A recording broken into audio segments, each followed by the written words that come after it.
Welcome to Luca is a billionaire, where the only thing I invest in is your answers. You start by gathering essentials and taking immediate action.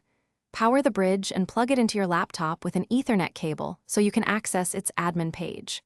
Once done, set a compatible static IP on your PC if the bridge won't get DHCP. You should note the router SSID, channel, and encryption type because matching these prevents connectivity conflicts. While you're logged in, update firmware only if advised. This avoids mid-setup, firmware-induced reboots. Now you configure operational details inside the bridge interface. Change the wireless mode to client bridge or WDS to let the unit join the router. This matters because AP mode won't bridge traffic. Make sure you select the exact SSID and channel, match security type, and paste the router password.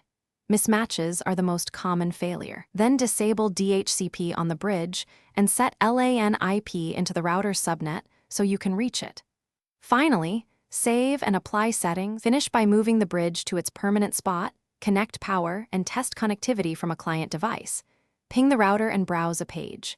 If you don't get a link, make sure antennas are aimed, confirm channel and security match, and check signal strength in the bridge UI.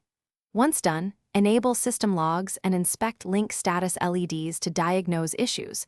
Often the LED pattern points to authentication or low signal problems. If necessary, temporarily lower encryption to test.